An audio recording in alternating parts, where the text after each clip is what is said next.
The note was still warm when Claire found it. That shouldn't have been possible. The bench was empty when she'd arrived, the platform deserted except for the old newspaper vendor closing up his kiosk. Yet there it was, folded precisely in half on the exact spot where she sat every Tuesday and Thursday evening, the paper soft from what might have been the heat of someone's pocket, or perhaps their hand. She didn't open it immediately. For 6 weeks now, she'd been collecting these messages like pressed flowers, each one a small impossibility that made her heart race and her therapist frown. Dr. Morrison had used words like trauma response and avoidance behavior, but Dr. Morrison had never received anonymous poetry on a train platform at dusk, had never felt the peculiar electricity of being seen by someone who refused to be seen in return. Claire picked up the note with trembling fingers. Through the thin paper, she could make out the ghost of handwriting, that distinctive slanting script that had haunted her for 3 years. The way you tuck your hair behind your left ear when you're nervous, the way you still check your phone at 7:47, though he never calls, the way you're strong enough to sit on this bench every week, returning to the place where everything fell apart. I see you, Claire. I've always seen you. The 6:15 train screamed into the station, brakes shrieking against metal, but Claire barely heard it. The handwriting, God, the handwriting was identical, the same elegant loops, the same pressure on the downstrokes, the same way the Y's swooped dramatically below the line. It was impossible and undeniable at once. It was James's handwriting. James, who had vanished 3 years ago on a Tuesday morning, 3 weeks before their wedding. James, who had left no note, no explanation, no forwarding address, just an empty apartment, a disconnected phone number, and a church full of white roses that Claire's mother had insisted on keeping because they'd already been paid for. James, who everyone assumed was either dead or a coward, possibly both. The train doors opened, spilling out the usual evening crowd. Tired office workers, students with headphones, a woman with a crying baby. Claire stood mechanically, folded the note into her purse with the others, and walked toward the exit in a daze. She didn't board the train. She never did. For 6 weeks, she'd been coming to Station 12, sitting on bench number 7, and waiting for the 6:15 to arrive. Then she'd leave. It was a ritual she couldn't explain to anyone who asked, so she'd stopped explaining. Her best friend Maya called it self-torture. Her mother called it unhealthy fixation. Claire called it nothing at all, because naming it would make it real, would make her confront the question she'd been avoiding since the first note appeared. What if James had been here all along? The first note had appeared on a Thursday in late September. Claire had been sitting on the bench, watching the 6:15 approach, when a gust of wind had lifted a piece of paper from the bench beside her. She'd caught it reflexively, meaning to throw it away, when she'd seen her name written across the fold. Claire. Just her name, in that handwriting she'd recognize anywhere, on any continent, in any lifetime. She'd unfolded it with hands that had forgotten how to be steady. I know you come here to remember the day we met. I remember it too. How you dropped your book when the train arrived, how I caught it before it fell onto the tracks, how you laughed and said I'd saved Charlotte Bronte's life. You were wearing a green dress. You've never worn that dress again. I understand why, but I miss it. I miss everything. Claire had looked around wildly, but the platform had been crowded with commuters, every face a stranger's. She'd stumbled to the station master's office, demanding to see security footage, but the cameras on that section of the platform had been broken for months. Budget cuts, they'd said, repairs scheduled for next quarter. She'd taken the note to the police. They'd been sympathetic, but useless. Sounds like someone's playing a prank, Miss Foster, or maybe you have a secret admirer. Unless there's a threat, there's not much we can do. There was no threat, just tenderness, just memory, just that handwriting that made her feel like she was 25 again, standing on this same platform, meeting the man she'd thought she'd spend her life with. The notes had continued, appearing every Tuesday and Thursday without fail. Sometimes they were poems. Sometimes they were memories of their relationship, details so specific, so intimate, that only James could have known them. The time she'd burned dinner and they'd eaten cereal on the kitchen floor instead. The night he'd proposed during a thunderstorm because he couldn't wait until morning. The way she hummed in her sleep, always the same melody, something from childhood she couldn't remember when awake. Each note was a ghost's whisper. Each note was a wound reopening. Each note was signed the same way, with two initials that made her heart stop every time. J.H. James Harrison. By the 7th week, Claire had stopped trying to explain herself to anyone. She'd taken to arriving at the station earlier, watching from the coffee shop across the street, trying to catch whoever was leaving the notes. But the bench was always empty when she looked, and the note was always there when she sat down, as if it materialized from her own longing, conjured by the weight of her grief. Maya had started to worry. Really worry, not just the casual concern of a best friend, but the kind of worry that led to unannounced visits and meaningful looks. "You need to stop going there," Maya said one evening, standing in Claire's kitchen with a bottle of wine and an expression that suggested this was an intervention.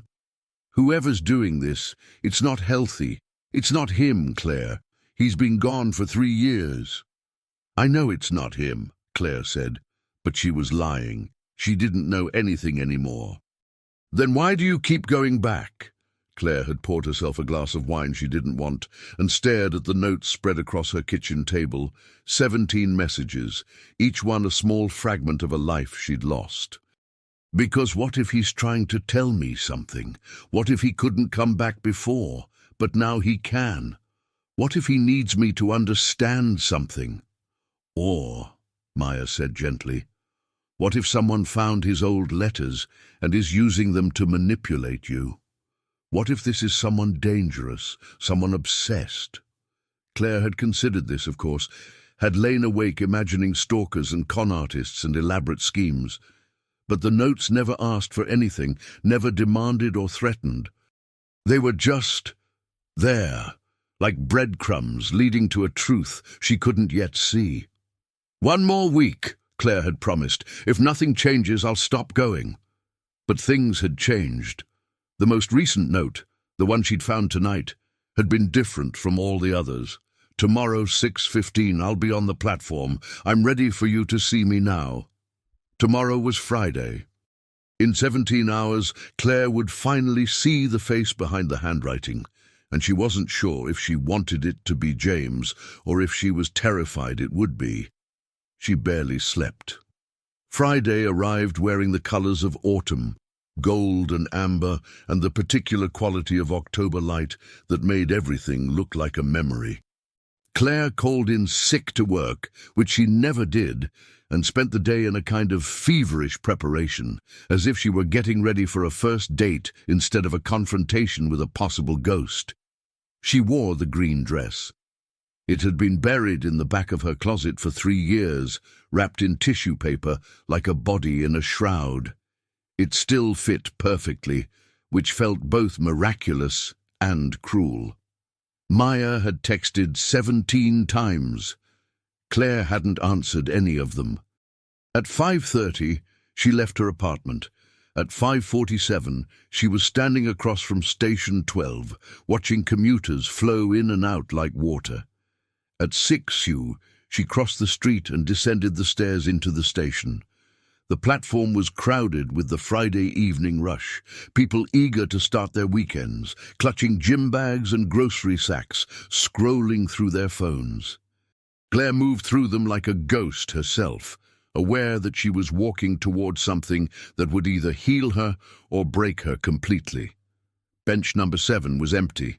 She sat down, smoothing the green dress over her knees, and waited.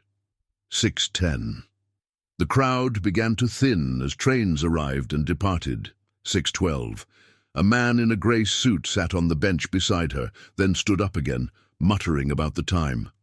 6:14. Claire's phone buzzed. "Maya, Please tell me you didn't go there. 6:15. The train appeared in the tunnel, headlights cutting through the dimness.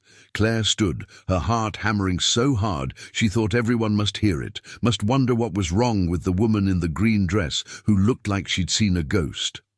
The train pulled into the station with its usual shriek and hiss. The doors opened, people got off, people got on. And then she saw him. Standing at the far end of the platform, partially obscured by a support column, was a man in a dark coat. He was looking directly at her. He had James's face. Claire's vision swam. The platform tilted. She gripped the edge of the bench, willing herself not to collapse, not to faint, not to dissolve into the chaos of emotions that threatened to consume her. The man stepped forward into the light, and Claire's world reassembled itself into a new configuration. It was James's face. The same strong jaw, the same dark hair, the same eyes she'd memorized in 1,000 stolen moments. But it wasn't James's face. The differences were subtle but absolute. A scar through the left eyebrow that James had never had. A slightly different way of standing. An expression of uncertainty that James had never worn. This man looked like James the way a photograph looks like the thing it captures. Similar, but fundamentally altered by perspective.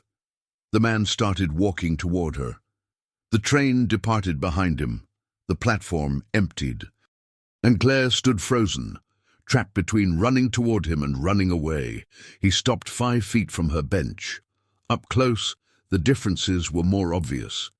He was maybe an inch shorter, his shoulders slightly broader, his face marked by lines that suggested different experiences, different sorrows. "Claire," he said, and his voice was wrong too, deeper than James's, rougher, carrying an accent of emotion that James had always kept hidden. "I'm sorry. I'm so sorry. I know this must be—" He gestured helplessly at himself, at her, at the space between them that contained 3 years of absence and 17 handwritten notes. "I know this is impossible to understand." "Who are you?" Claire's voice came out steadier than she felt. "My name is Daniel Harrison." He said the name like a confession. "I'm James's brother, his twin brother." The words landed like stones in still water, sending out ripples that would take years to settle. "That's impossible," Claire said. "James doesn't have a brother. He was an only child. He told me." "He lied." Daniel's face twisted with something that looked like grief. Or maybe he just omitted the truth. "We were separated when we were 8 years old. Foster care, different families. We didn't see each other for 15 years. Claire sat back down on the bench, her legs suddenly unreliable. "This doesn't make sense. If you're his brother, why didn't he tell me? Why didn't you—" She stopped, a new realization crashing over her. "How long have you been watching me?" 3 years. He said it simply, like it was a reasonable thing. "Since the day he left. Since the day I found out about you." "That's—" Claire's hands were shaking. "That's stalking. That's insane." "I know." Daniel moved closer but didn't sit. "I know how this looks. I know how this sounds. But please, let me explain. Just 5 minutes. If you want me to leave after that, I'll leave. I'll never contact you again. But you deserve to know the truth about what happened to James." The promise of truth was irresistible. Claire had been living in questions for 3 years. Had built a house of uncertainty and moved into it, had learned to sleep in rooms with no answers. The possibility of finally understanding felt both necessary and terrifying. 5 minutes, she said. Daniel sat down on the bench, careful to leave space between them, and began to tell her a story that rewrote everything she thought she knew. James and Daniel Harrison had been born on a February morning to a mother who'd loved them fiercely, but briefly. She'd died when they were 6, cancer, fast and merciless. Their father had tried to manage alone, but grief had turned him into someone else, someone who drank more than he parented, who forgot to buy groceries and pay rent. By the time they were 8, Child Protective Services had intervened. The boys had been placed in foster care, and because there weren't many families willing to take twins, twice the expense, twice the responsibility, they'd been separated. "We promised each other we'd find each other again," Daniel said, staring at his hands. "We were 8 years old, and we thought promises were magic, that saying something could make it true. But childhood promises were fragile things. The system had moved them around, different homes, different cities. They'd lost touch, lost track of each other. Daniel had been adopted eventually, at 13, by a family in Boston who'd loved him but never quite filled the hole where his twin brother used to be. "I looked for him," Daniel said. "As soon as I turned 18, I started looking. But James had been adopted too, his record sealed, his name changed. I spent years searching. Private investigators, online databases, DNA registries, nothing worked, until 3 years ago when a mutual friend from their original foster home had connected them on social media. A miracle, or what passed for one in the digital age. We started talking, carefully at first. We were strangers who happened to share DNA and early childhood memories. But slowly we rebuilt something. We were planning to meet in person, and then he told me about you." Daniel's voice softened. "He told me he was getting married, to this incredible woman who made him believe in happiness again. Claire Foster, who worked in publishing and loved old movies and had a laugh that could make a whole room light up." Claire felt tears building behind her eyes. "If you were reconnecting, why wouldn't he tell me about you? Why keep you a secret?" "Because he was ashamed." Daniel's jaw tightened. "Of being in foster care, of being abandoned, of having this whole hidden history. He'd built a new life, a new identity. He told his adopted parents he didn't want to know about his biological family. He'd spent years pretending his life started at age 10. And then I came back, a reminder of everything he'd tried to forget." "But I wouldn't have cared," Claire said, and she was crying now, hot tears of anger and grief. "I would have understood. I would have wanted to meet you." He knew that, and it terrified him. Daniel finally met her eyes. "The closer we got to the wedding, the more he panicked. He had to tell you about me, but telling you meant unraveling all the lies he'd built his life on. He was paralyzed by shame and fear. And then—" Daniel stopped, his face contorted with pain. "Then what?" Claire whispered. "Then he ran. 3 weeks before the wedding, he called me. Said he couldn't do it. Couldn't face you. Couldn't face himself. He got on a bus and just disappeared. Changed his number, closed his bank accounts, vanished completely. The platform around them was nearly empty now. The next train wouldn't arrive for another 15 minutes. They were alone with this terrible story. I was so angry at him," Daniel continued, "for doing that to you, for being a coward. I tried to find him, tried to convince him to come back, but he'd planned it too well. He didn't want to be found." He paused. "And then, one day, about 2 months after he left, I was in New York on business, and I saw you." Claire's breath caught. "You were here, on this platform, sitting on this exact bench. You were crying." Daniel's voice was barely audible now. "I knew it was you immediately.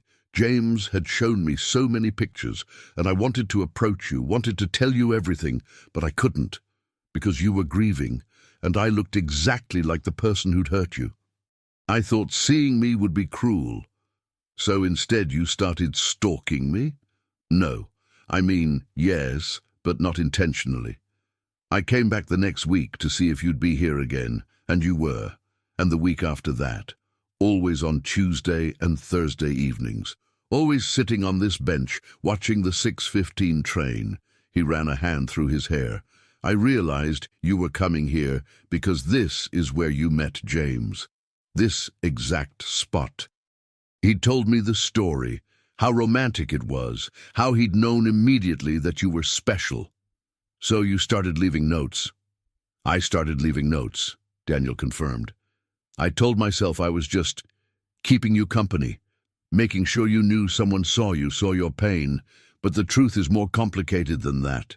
He turned to face her fully. The truth is that I fell in love with you, Claire. Watching you be strong enough to face this place week after week. Reading your body language, learning your habits, I fell in love with your resilience and your hope and your refusal to let his abandonment destroy you. The words should have sounded insane. They should have sent Claire running for security, for the police, for anywhere that wasn't this bench with this impossible man. But instead she felt a strange recognition. Because hadn't she been falling too in her own way? Hadn't she been waiting for these notes, living for them, feeling less alone because someone was witnessing her grief? That's not love, Claire said, but her voice lacked conviction. That's obsession. You don't even know me. I know you better than you think. Daniel pulled out a worn notebook from his coat pocket. I know that you take your coffee black because you think it's more sophisticated, but you'd prefer it with cream. I know that you're terrified of being ordinary, which is why you push yourself so hard at work. I know that you come here because you believe in moments. You think that if you come back to the place where something good started, you can understand where it went wrong. Claire stared at the notebook, recognizing it as the source of all those intimate details in the notes. You wrote all of that from watching me sit on a bench. I wrote all of that from seeing you. Really seeing you the way James never did. Daniel's expression was naked with emotion. James loved the idea of you, the perfect girlfriend, the perfect wife. But he never took the time to notice the small things, that you twist your ring when you're thinking, that you mouth words when you read, that you're lonely, Claire, that beneath all your strength you're desperately, terribly lonely. The observation landed with unexpected force because it was true. Claire had been lonely long before James left, had felt like a prop in her own engagement, playing the role of happy bride, while feeling increasingly distant from the man she was supposed to marry. Even if any of this is true, Claire said slowly, you've been lying to me for 6 weeks. You've been pretending to be James, using his handwriting, his memories. I wasn't pretending to be James. I'm his twin. We have the same handwriting because we learned to write together in the same classroom when we were 6. We have the same memories because we lived them together. And the memories of your relationship with him, he told me those. Every detail, every date, every conversation. He talked about you constantly in those last few weeks before he left. Daniel's voice cracked. So yes, I used what I knew. But I never signed his name. I signed with initials, J.H. Because those are my initials too. Daniel's my adopted name. My birth name was Jacob. Claire felt the ground shift again. J.H. could have meant James Harrison or Jacob Harrison. The notes had never explicitly claimed to be from her ex-fiancé. She'd assumed, and the truth had hidden in her assumptions. This is too much, she said, standing up abruptly. I need to think. I need to process. I understand. Daniel stood too, but made no move to follow her. I just need you to know one more thing before you go. Claire paused, halfway to the stairs. I'm not asking you to love me back, Daniel said. I know that would be insane. I'm just asking you to consider that maybe the reason you kept coming back here wasn't just about James. Maybe part of you felt what I felt, a connection, a recognition, something real building in the spaces between those notes. Before Claire could respond, a voice called out from behind them. Claire! She turned, and the world stopped spinning because there at the top of the platform stairs stood a man who looked exactly like Daniel, who looked exactly like the photographs in her apartment, who looked exactly like the man she'd been trying to forget for 3 years. James Harrison had come back. If Daniel was a ghost made flesh, James was the opposite, flesh turned ghost, a living person who'd become less real with every day of his absence. Standing there at the top of the stairs in a wrinkled button-down and jeans, he looked smaller than Claire remembered, more ordinary, like seeing a movie star in person and realizing they're just human after all. Claire!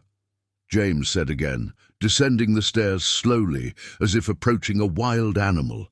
Thank God. I was afraid I was too late. Daniel stepped forward, positioning himself slightly between Claire and his brother. What are you doing here? I could ask you the same thing. James's eyes moved between them and something like comprehension dawned on his face. Oh no. Daniel, tell me you didn't what? Daniel's voice was sharp. Try to make sure she was okay after you destroyed her life.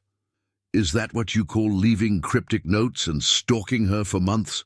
James's expression hardened. I came back because a mutual friend saw your social media, saw you checking into New York City every Tuesday and Thursday. It didn't take a genius to figure out what you were doing. Claire felt like she was watching a play, performed in a language she almost understood. Someone want to explain what's happening? Because from where I'm standing, I have two men who look identical. One who abandoned me and one who's been watching me, and I'm about 3 seconds from calling the police on both of you. James turned to her, and his face did something complicated. Regret and longing and fear, all competing for space. Claire, I'm so sorry. I know sorry doesn't begin to cover it. I know what I did was unforgivable. But I'm here now, and I'm ready to explain everything. I'm ready to make it right. Make it right. Claire heard her voice rise. You disappeared 3 weeks before our wedding. You left me standing in a church in front of 300 people. You made me think you were dead. And now you show up and want to make it right. I was scared, James said, and he looked it. His hands were shaking, his voice unsteady. I was terrified of marriage, of commitment, of failing you, of you finding out about my past and realizing I wasn't the person you thought I was. So I ran, like a coward, like an idiot. You were all of those things, Claire agreed coldly. I was. I am. James took another step closer. But I've spent 3 years working on myself. Therapy, soul-searching, actually dealing with my trauma instead of running from it. And I realized something. I made the biggest mistake of my life when I left you. You were the best thing that ever happened to me, and I was too broken to see it. Despite herself, despite everything, Claire felt the old pull. This was the man she'd loved, the man she'd planned a life with, the man she'd grieved as if he'd died. And what? She said. You think you can just show up and we'll go back to how things were? No, God, no. James shook his head. I know it doesn't work like that. But I'm asking for a chance to try again, to do it right this time, to be honest with you about everything, including Daniel. At the mention of his name, Daniel made a sound of disgust. Don't use me to score points with her. You don't get to suddenly play the recovered trauma victim after 3 years of radio silence. I'm not. James's composure cracked. Look, I know I handled this badly. I know I hurt everyone, but I'm here now, I'm trying, and I have just as much right to talk to Claire as you do. More, actually, considering you've been pretending to be me. I never pretended to be you, Daniel shot back. I was honest in those notes, more honest than you've ever been with her. You signed them, J.H. You used my memories. You deliberately made her think. I made her feel seen. Daniel's voice echoed through the empty station. I made her feel valued and understood, which is more than you ever did. Claire felt something snap inside her. Stop! Both of you, stop! They turned to her, 2 identical faces wearing different expressions of distress. I am not a prize for you to argue over, Claire said, her voice dangerous and calm. I am not a damsel who needs rescuing or a problem for either of you to solve. I'm a person who's been through hell because one of you was a coward. She looked at James, and the other one has some seriously questionable boundaries. She turned to Daniel. And I'm not going to stand here while you use me as a prop in whatever twin drama you've been playing out. She grabbed her purse and started toward the stairs. Claire, wait. James moved to follow her. Don't. She held up a hand. Don't follow me. Don't call me. Don't send any more notes. She looked between them one last time. I need both of you to leave me alone, for real this time. She climbed the stairs without looking back, emerged into the October evening, and walked until her legs ached and her mind went blessedly quiet. The next 3 weeks were a study in absence. No notes appeared on bench number 7. No one called or texted or showed up at her apartment. Claire went to work, came home, watched terrible television, and tried to convince herself she was relieved. She wasn't. She was furious and confused and, if she was honest, a little heartbroken all over again. Because the truth was messy and uncomfortable, part of her had been hoping James would come back.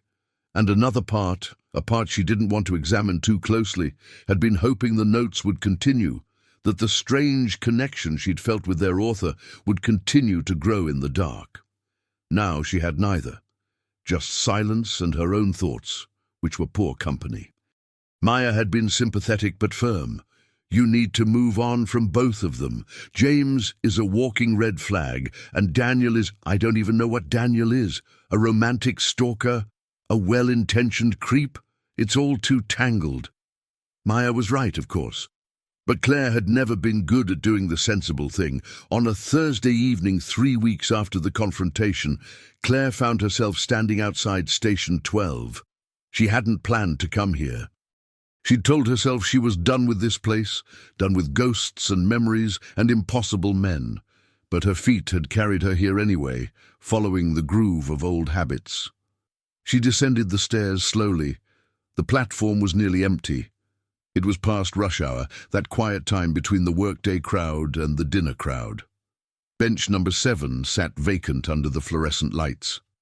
Claire sat down and let out a breath she hadn't known she was holding. No note appeared. Of course not. She told them both to leave her alone, and apparently they'd listened. She should have been happy about that. The 6:15 train pulled into the station exactly on time. Claire watched it arrive and depart, carrying strangers to their destinations. She stayed on the bench. I thought I might find you here. Claire's head snapped up. Daniel was standing a few feet away, hands in his pockets, looking uncertain in a way that made him seem younger than his years. I told you to leave me alone, Claire said, but there was no heat in it. I know, I'm sorry, I'll go if you want me to. Daniel didn't move. But I needed to tell you something first. I found James. Claire's heart stuttered. What? He's in Philadelphia, working at a tech startup, renting a room in someone's house, living a quiet life. Daniel sat down on the bench, careful to leave space between them. I went to see him last week. We talked for the first time in years. Really talked. And he's doing better. He's been in therapy, like he said. He's working on his issues. Daniel paused, choosing his words carefully. He's genuinely sorry for what he did to you. But he's also realistic. He knows he destroyed something that can't be fixed. Claire absorbed this. Did he send you here to tell me that? No. He doesn't know I'm here. This is me, making my own choices, probably bad ones. Daniel smiled ruefully. Story of my life. What do you want, Daniel? I want... He stopped, started again. I want you to know that I meant what I said, about seeing you, about falling for you, but I also understand why that feels invasive and wrong. I crossed lines, a lot of lines, and I'm sorry for that. Okay, Claire said slowly. I'm moving back to Boston, Daniel continued. I took a job there. I'll be leaving next month, so you don't have to worry about running into me or getting any more notes, or any of it. This should have been good news. Claire should have felt relieved. Instead, she felt something suspiciously like loss. Before I go, though, I wanted to give you something. Daniel pulled an envelope from his pocket and handed it to her. It's from James. He asked me to give it to you if I saw you again. You don't have to read it. You can throw it away. But I promised I'd deliver it. Claire took the envelope. It was heavy, multiple pages folded inside. Her name was written on the outside, in that familiar slanting script. He also wanted me to tell you that he's not asking for anything, Daniel said. He's not asking for forgiveness or a second chance. He just wanted you to understand what happened, the whole story. And what's your story? Claire asked, looking at Daniel directly for the first time. Not James's version, yours. Why did you really leave those notes? Daniel was quiet for a long moment, his face illuminated by the harsh platform lights. When he spoke, his voice was raw with honesty. Because I've spent my whole life feeling like a copy of someone else. The twin who got left behind, the brother who wasn't chosen, the version that wasn't quite right. And then I saw you grieving my brother, and I thought... He broke off, then pushed forward. I thought maybe if I could make you see me, I could prove I was real, that I was worthy of being chosen too, that I wasn't just James's mirror image. The words landed in Claire's chest like stones in water, spreading ripples of understanding. But the irony, Daniel continued, is that I did the exact thing I was trying to escape. I hid behind James's memories and his handwriting and his relationship with you. I never gave you the chance to see Daniel. I only ever showed you James's reflection. Claire felt tears building. So who are you then? Without James, without the notes, just you. I don't know, Daniel admitted. I've spent so long being the other Harrison twin, I'm not sure I know how to be just Daniel, but I'd like to find out, and I'd like... He stopped himself. No, that's not fair. I can't ask anything more from you. Ask, Claire said. Daniel met her eyes. I'd like to start over. Not as the guy who left cryptic notes, not as James's brother, just as Daniel, and not with expectations or demands, just as friends, if you could ever forgive me enough for that. It was a strange request, a hopeful one, and against all logic, against Maya's advice and Dr. Morrison's concerns and her own better judgment, Claire found herself considering it. I can't promise anything, she said finally. I don't know if I can get past the stalking thing. That's pretty significant. I know. And I don't know if I can separate you from James in my head. You look so much like him. I know that too. But, Claire took a breath, but I'd like to try, to see who you are, the real you. Daniel's face transformed with hope. Really? Really? With conditions? Claire held up a finger.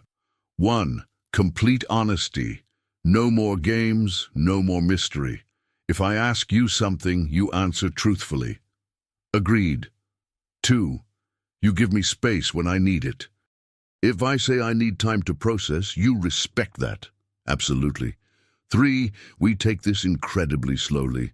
And I mean glacially slow. I'm not promising anything beyond friendship. I understand. And 4. Claire's voice softened. You have to understand that I might not be able to do this.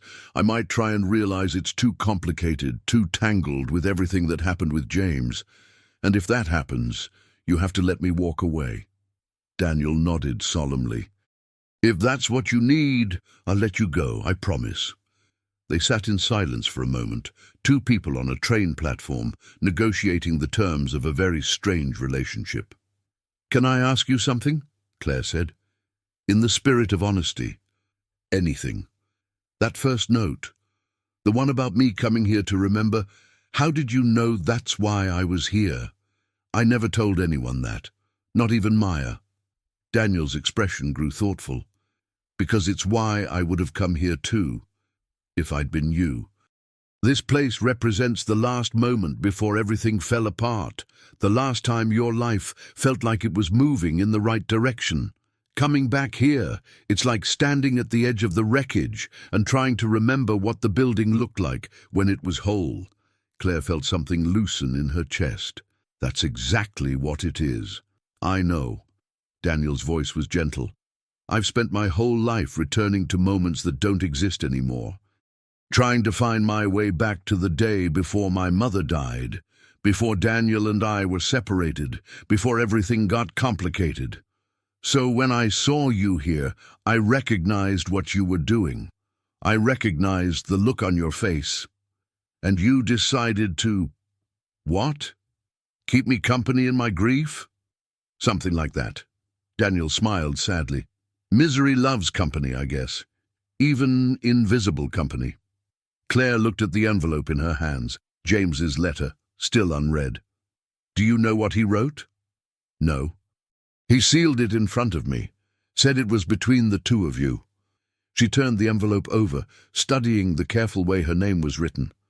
Part of her wanted to tear it open immediately, to finally understand what had happened 3 years ago. But another part, the wiser part, knew that reading it now, with Daniel sitting beside her, would be wrong. Whatever James had to say, she needed to process it alone. I'm going to go home, Claire said, standing up. I need to read this privately. And I need to think about everything. Daniel stood too. Of course. Would it be okay if I gave you my number? No pressure to use it, but if you decide you want to talk or grab coffee or anything, I'd like to be available. Claire pulled out her phone and handed it to him. He entered his contact information and handed it back. She noticed he'd listed himself simply as Daniel, not Daniel Harrison or D. Harrison or any variation that tied him to his brother. It was a small gesture, but it mattered. Claire's apartment felt different when she returned, smaller somehow, as if the evening's revelations had expanded her internal world so much that external spaces could no longer contain her comfortably. She made tea she didn't drink, changed into pajamas, and sat on her couch with James's letter in her lap for 20 minutes before she could bring herself to open it. When she finally did, she found 5 pages of dense handwriting, that familiar script that had haunted her notes, her memories, her dreams. Dear Claire, I don't know if you'll ever read this. Daniel promised to give it to you if he saw you. But I wouldn't blame you for throwing it away unread. I deserve that and worse. I've started this letter 100 times over the past 3 years. I've written apologies and explanations and justifications, and I've thrown them all away because they all felt like lies, or at least like incomplete truths. But Daniel said you deserve the whole story, and he's right. You've always deserved that.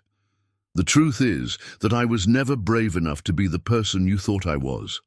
When we met on that platform 3.5 years ago, I was already living a lie. I'd spent my entire adult life constructing a version of myself that had no past, no complications, no messy history. I told everyone I was an only child, that my parents had died when I was young, that I'd been raised by relatives I no longer spoke to. Clean, simple, sad enough to discourage questions. And then I met you, and you were so brilliant and funny and alive, and you looked at me like I was exactly the person I'd been pretending to be. For the first time in my life, I felt like the lie might become true, like I could actually be the man you saw when you looked at me. But lies have weight, Claire. They accumulate. Every time you asked about my childhood, and I deflected. Every time you suggested meeting my family, and I changed the subject, every time you shared something real and I gave you fiction in return, the weight grew heavier. 2 months before the wedding, Daniel found me. My twin brother, who I'd spent 15 years trying to forget existed, and suddenly all the lies I'd built my life on started crumbling. Because how could I marry you without telling you about him? But how could I tell you about him without admitting that everything else I'd told you was false? I panicked, I froze, and then I ran. I wish I could tell you that I left because I didn't love you, because that would be simpler. But the truth is that I left because I loved you too much to let you marry someone you didn't really know. I left because I was terrified that once you learned the truth, all of it, not just about Daniel, but about my time in foster care, my struggles with depression, my fear of abandonment, you'd leave me anyway, and I couldn't face that. I couldn't face standing at the altar and wondering if you'd stay once you really saw me. So I left first, like a coward, like my father did, like I swore I'd never do. I spent 3 years running from that decision. I moved constantly, worked terrible jobs, saw a therapist who told me I was sabotaging my own happiness. She was right, of course. I've been sabotaging myself since I was 8 years old and learned that people leave, that families break, that nothing good is permanent. I'm not writing this to ask for forgiveness. I don't deserve that. I'm writing because Daniel convinced me that you've been trapped too, trapped in questions, in uncertainty, in the specific hell of not knowing why. And whatever else I've failed at, I owe you answers. Here's what I want you to know. Leaving you wasn't about you. It was about me and my inability to accept love without waiting for it to end. It was about my conviction that I'm fundamentally unworthy of happiness. It was about patterns I've been repeating since childhood, always finding ways to confirm my worst beliefs about myself. You deserved better than what I gave you. You deserved honesty and courage and a partner who could stand beside you without constantly looking for the exit. You deserve someone who could accept your love without questioning it, without sabotaging it, without destroying it. I don't know if Daniel told you, but he came to see me last week. We talked for hours. He told me what he'd been doing, the notes, the watching, his feelings for you. And you know what? I wasn't angry. I was envious, because Daniel did what I couldn't. He saw you, really saw you, in your grief and your strength, and instead of running, he stayed. Even if his methods were questionable, even if his approach was flawed, he showed up, week after week. He bore witness to your pain. I couldn't even do that. I caused your pain, and then I ran from it. Daniel asked me what I wanted him to tell you if he saw you again. I thought about it for a long time, and here's what I realized. I don't want anything. For the first time in my life, I'm not asking for something from someone else. I'm not asking for forgiveness or understanding or a second chance. I'm just releasing you from any obligation you might feel, from any lingering questions, from the ghost of what we might have been. You're free, Claire. Free to be angry at me, to hate me, to forget me entirely. Free to explore whatever might be possible with Daniel, if that's what you want. Free to move on completely and find someone who can be what I never was. I hope you find that person. I hope they deserve you in ways I never could. I hope they're brave enough to accept your love without fear, without hesitation, without the constant expectation of loss. And I hope someday, maybe years from now, you can think about our time together without pain. I hope you can remember the good parts, the laughter, the late-night conversations, the way we used to dance in your kitchen while dinner burned. I hope you can keep those memories without the weight of how it ended. I'm sorry, Claire, for all of it, for the lies and the leaving and the years of silence, for not being the person you needed, for not being the person I pretended to be. But mostly, I'm sorry I never gave you the chance to decide for yourself. I made the choice for both of us, and that was wrong. You deserved agency in your own story, and I took that from you. I'm giving it back now. Whatever comes next, it's yours to choose. With more love than I knew how to show, James Clare read the letter 3 times, tears streaming down her face. Not tears of heartbreak, those had been shed long ago, but tears of release, of finally understanding, of closure.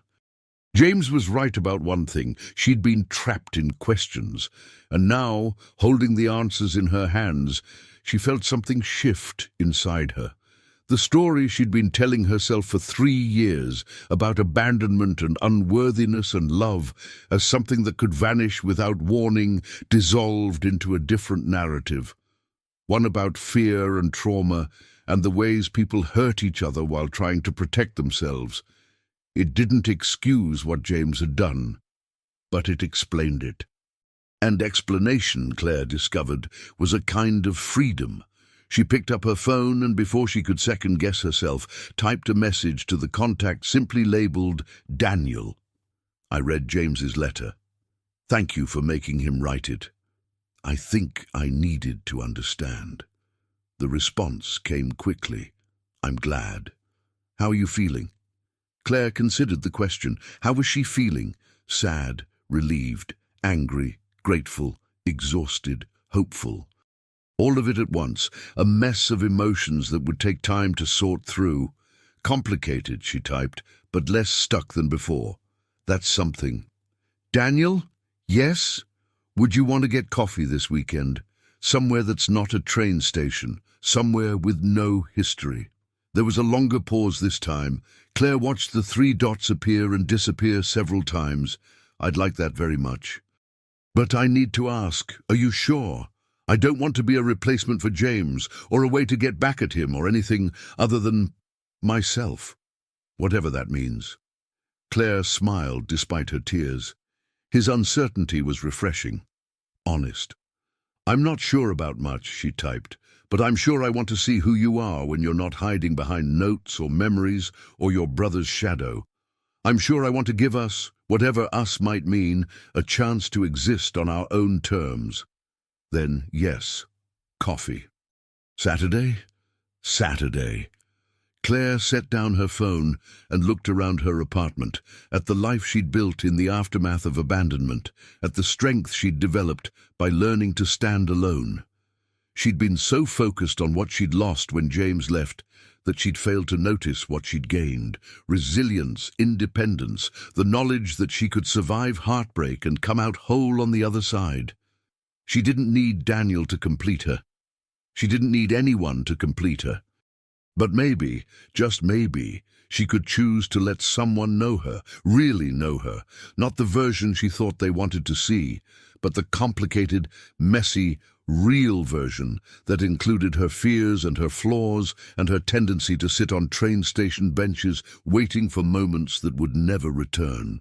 Saturday arrived wearing sunshine and the kind of autumn chill that required sweaters.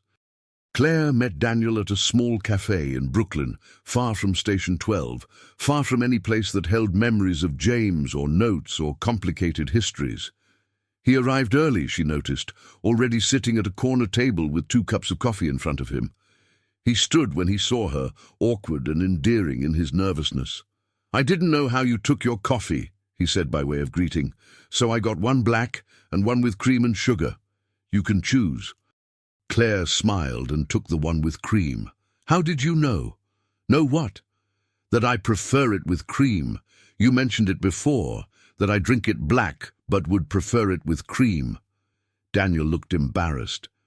"I watched you doctor your coffee at the station's Starbucks once. You added about 6 creams when you thought no one was looking."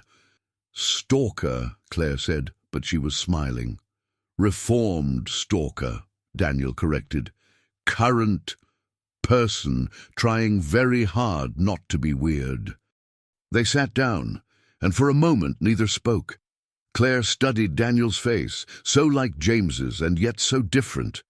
The scar through his eyebrow, which she now knew came from a childhood accident involving a bunk bed and poor judgment. The lines around his eyes, which suggested someone who laughed more than his brother ever had. The way he held himself, slightly hunched, as if making himself smaller. "Tell me something about you that has nothing to do with James," Claire said. Daniel blinked. That's a harder question than you'd think." "I know, but try." He was quiet for a moment, thinking. "Okay, I'm afraid of birds." Claire laughed. "Birds?" "Specifically pigeons. When I was 9, I was eating lunch outside and a whole flock of them swarmed me for my sandwich. Traumatic experience. I've been wary ever since." "That's ridiculous." "I'm aware. Tell me something else." "I wanted to be an astronaut when I was a kid. Not because I was interested in space, but because I thought if I could get far enough away from Earth, I could see the whole planet at once. I thought that would help me understand where I fit in it." Claire's smile faded. "That's not ridiculous. That's sad."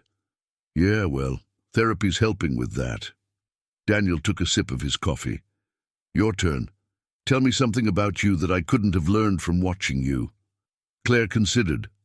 "I wanted to be a veterinarian until I was 16 and realized I cry every time an animal is in pain. Absolutely inconsolable crying. So I became an editor instead, where the only things dying are Oxford commas and split infinitives. You cry at animal rescue videos, don't you? Every single one. It's embarrassing. It's kind, Daniel said softly. There's a difference. They talked for 2 hours about childhoods and careers and favorite books and terrible movies they loved anyway. Daniel told her about his adoptive family in Boston, kind people who'd tried their best, but never quite filled the hole where his twin used to be. Claire told him about her mother's relentless optimism and her father's quiet disappointment that she hadn't become a lawyer.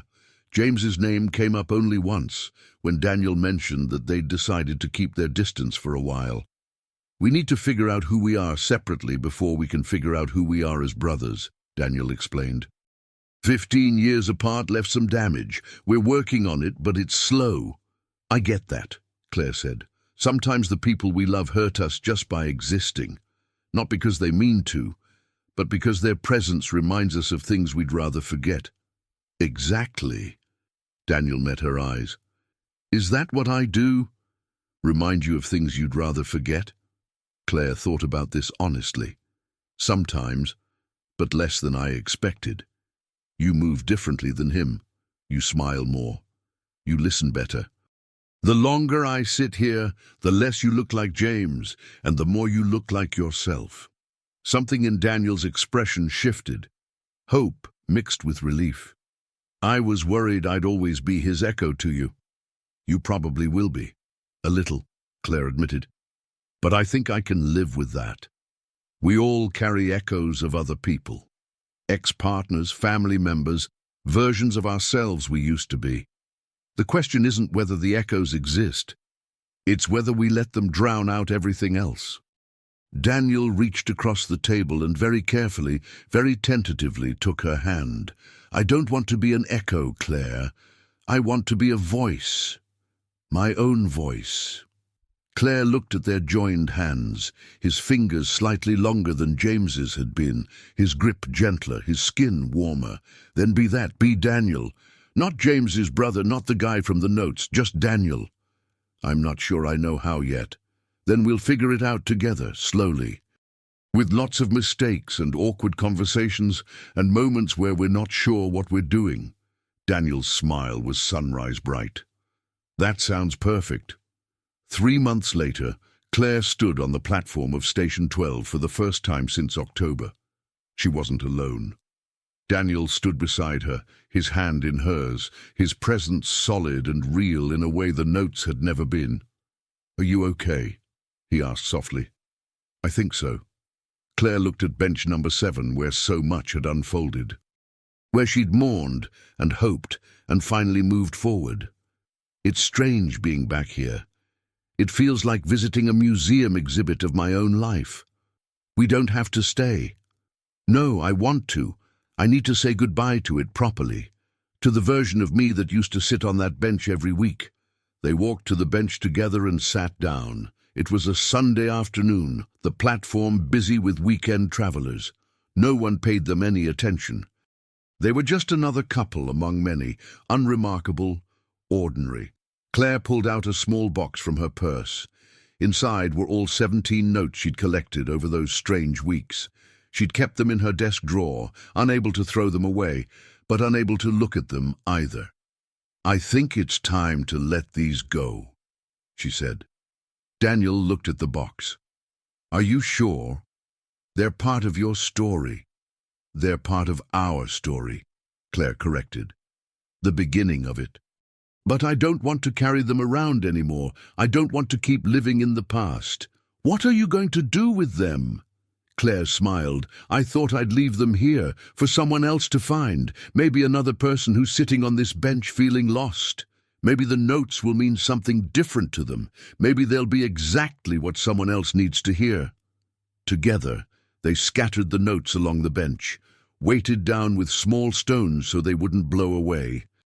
Each one a tiny message in a bottle, cast out into the stream of humanity that flowed through this station. As they stood to leave, Daniel pulled one more note from his pocket. Can I leave one more? A new one? What does it say? He unfolded it and showed her.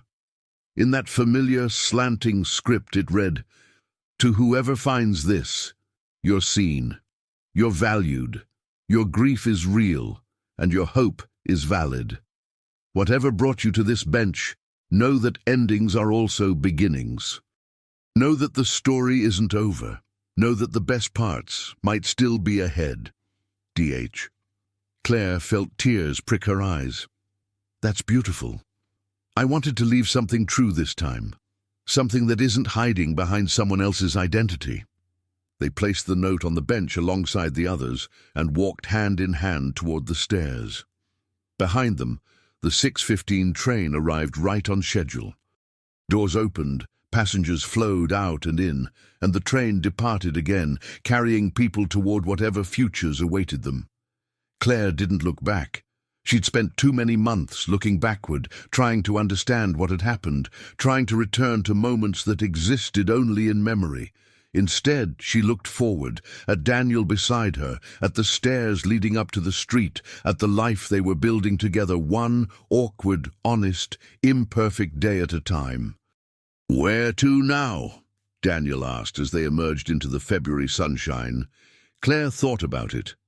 Somewhere new, somewhere we've never been, somewhere with no history. "I know just the place."